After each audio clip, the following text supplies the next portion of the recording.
We know actually they are not themselves who are banning. This is money they are being funded by Somalia, by Somali people, and we are refusing this. We don't want Meru and M community to start fighting. And I can tell you for sure, if they don't open Muguka in the next 1 week, we are not going to allow any vehicle to pass through Embu town.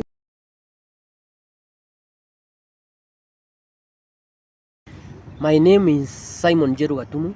I'm actually from Embu County, County 014, and a former UNDA aspirant for MCA Kidem 1.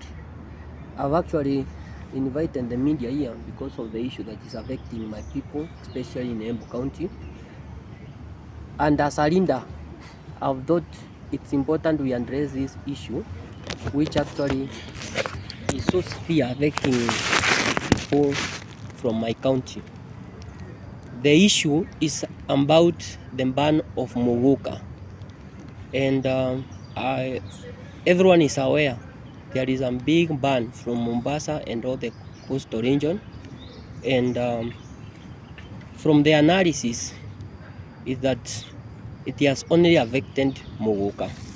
But one thing I need us to talk about this evening is to know that we need to have an open discussion about this issue to search a win-win solution for this thing, because we know Muguka and Mira are both a cash crop according to the Act of 2021.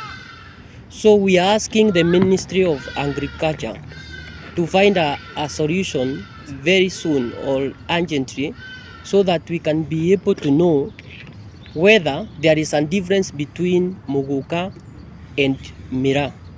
Because currently, Muguka is the one that has been banned. And we understand that this has really meant our people to suffer from Embu community. If I can give you brief history of Muguka, Muguka has embroiled over 1 million people, both in Embu County, Meru County, and Mombasa County, Kwale, Kilifi, and all other coastal regions. And apart from that, in other counties, the 47 counties. So we are feeling that if somebody like a governor can wake up one day and ban a crop, a cash crop that is bringing not only the income to the owners but also the revenue to the government, we think this is not supposed to be. And we are requesting immediate action to be taken by the national government through the Ministry of Agriculture to lift that ban. And I thank God this evening we have been able to put a case, and we are expecting a court order tomorrow. We are expecting it tomorrow morning, and we have instructed our lawyer, that is Lawyer Peter Odhiambo, to place this morning Embu community and me, myself as a farmer, a case which already I have in my record that it has been booked, and by tomorrow morning we are expecting to have court order to lift that. And I will tell you for a fact that Muguka is not a drug, and I'm from Embu County, and all the homestead in Embu County have planted Muguka, and even not a meter. It's like 1 inch from the house, the door, we have Muguka, and we have children there, and they don't take Muguka. So we are saying, as Mombasa, we are advising them to take control. And we thank our governor, Cecily Mbalile, because when this ban was done, they went and sat down with the Mombasa County government, and they came up with a restriction. But one thing that is shocking Embu community is that within 2 days, they revised and banned and they did not even wait for the commission task to be done. So we are feeling as Embu community, we are being targeted both politically, financially, and even socio-economically. So we are feeling that this issue is not only about Embu community, but it is also about national. So we are asking and requesting the government to intervene with immediate effect. One thing I will tell the country is that I'm from there, and I've run and I'm a graduate from Kabarak University with BCom accounting option, and I'm also a certified public accountant of Kenya.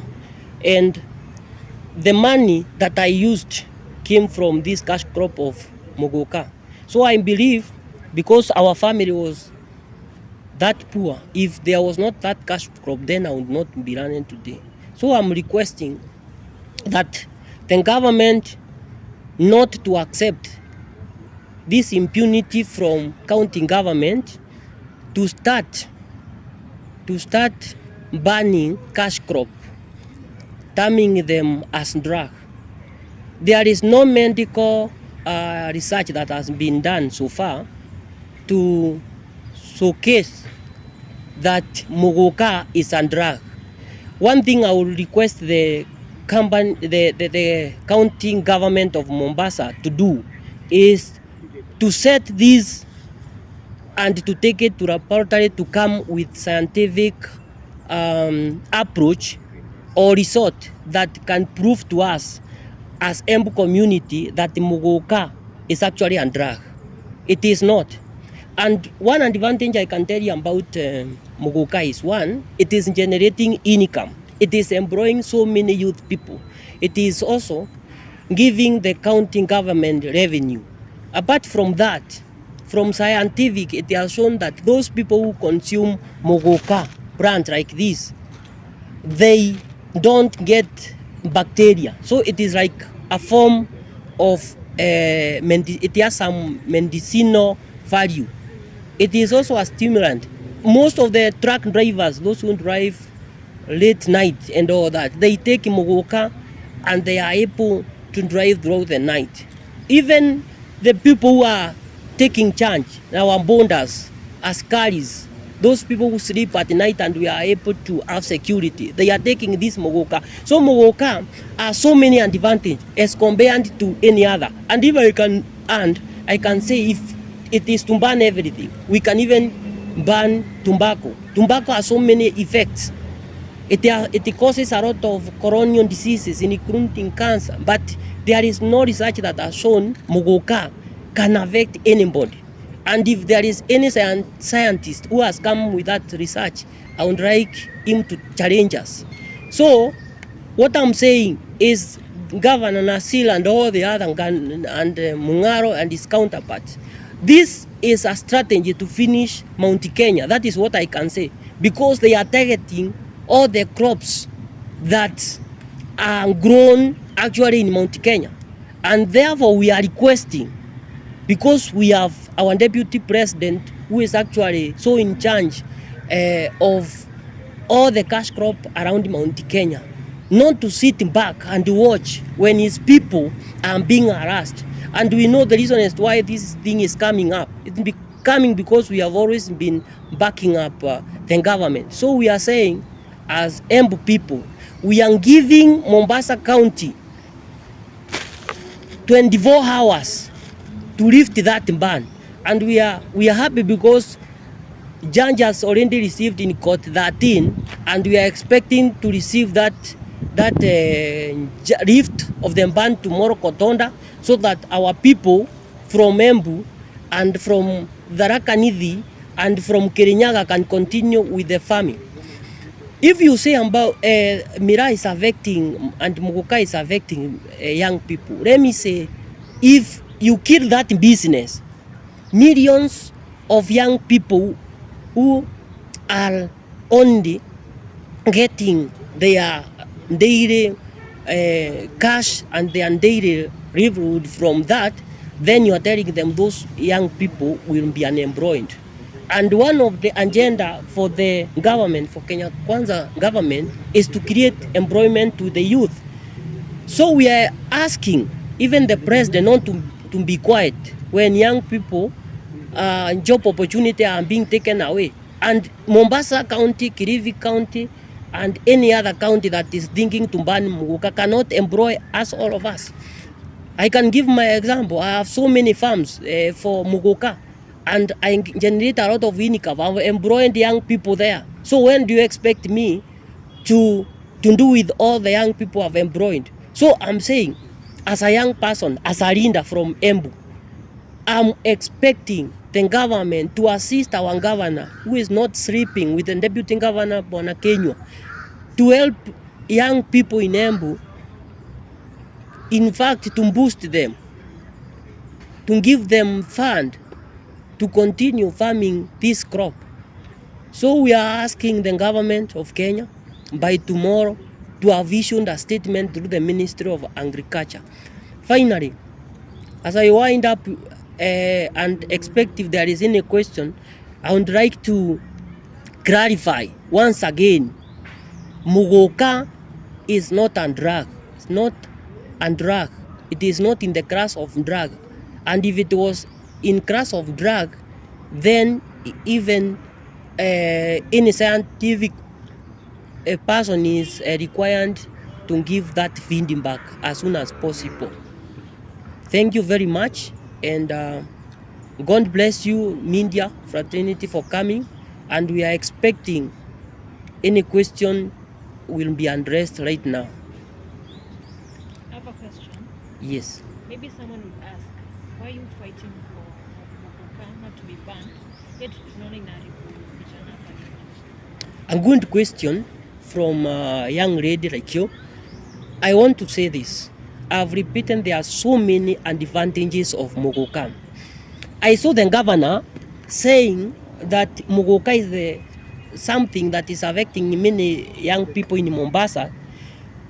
Today in Switch FM, I saw him saying that young people are just idle. And I want to request him to tell us what he has done for the young people to be idling. One, in Embu County, and this one can be clarified by the county government, we don't have young people who are idling because every morning they wake up and go to harvest Muguka, and the little money they are paid is not like less than 500. So it is in Embu County, within 3 hours they are 500. So it is not harmful. In fact, the banning of Muguka will increase the rate of crime in both Embu County and all the other counties. Because when people are idle, actually we say that an idle mind is the devil's workshop. So expect a lot.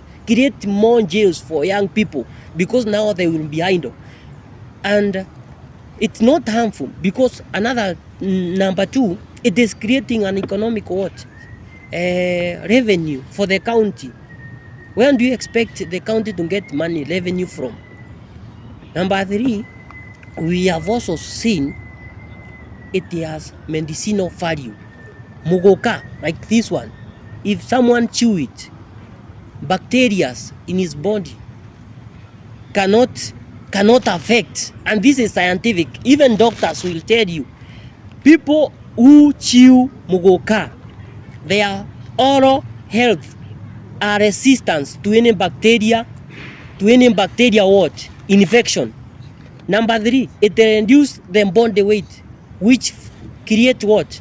Create diseases like hypertension and all that.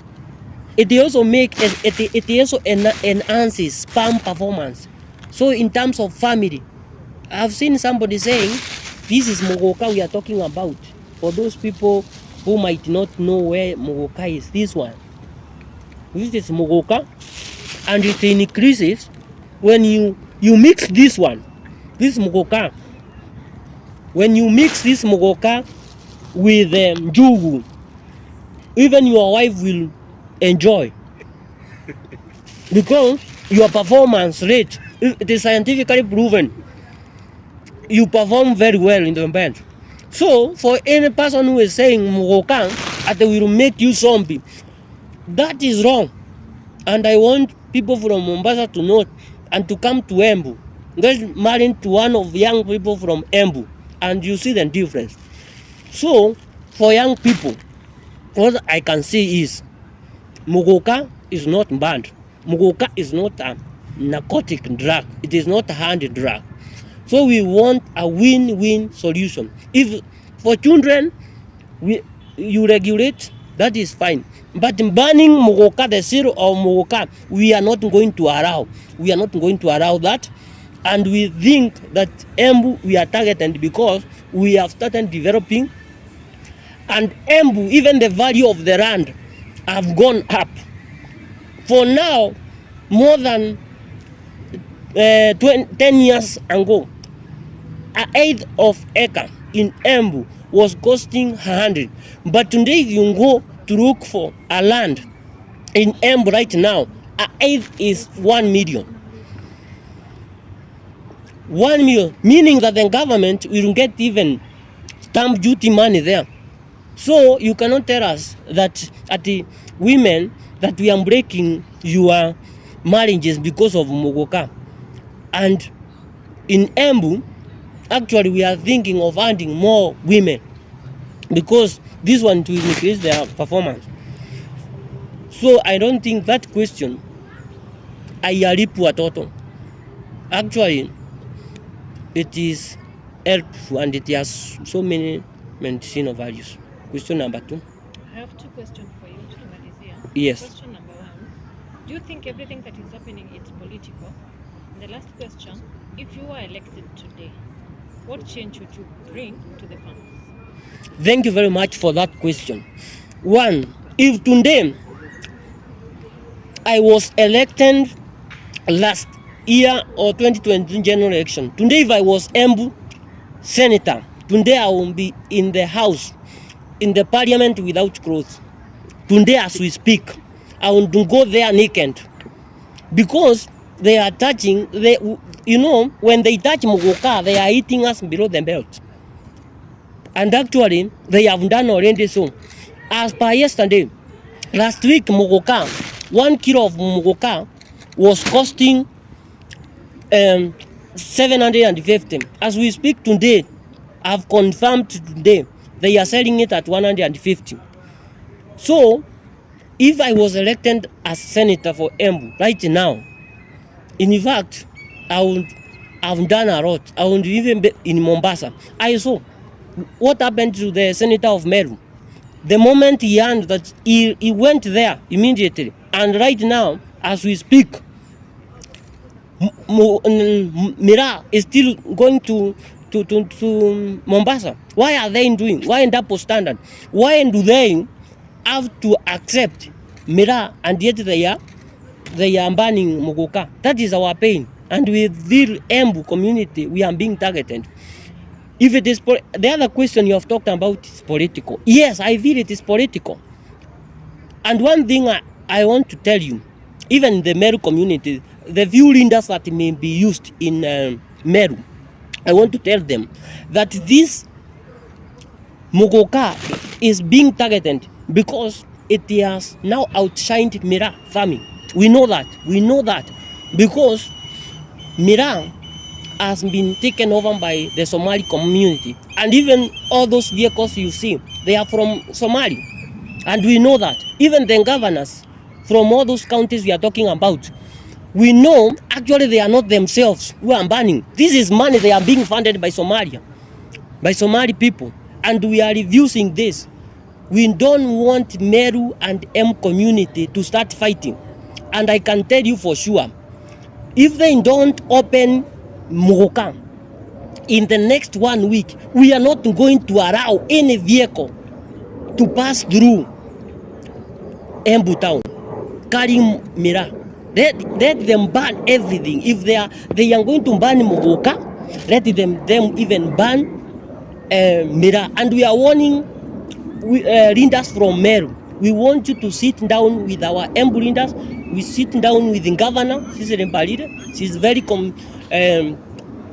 It's very welcoming. You talk and sort this issue. Otherwise, we are not going to allow that, because you use our route to transfer. And if you use Nyanyuki, you are not going to reach to Mombasa. We are going to fight to the last tooth. Thank you very much. Any other question? Thank you. Thank you. God bless you.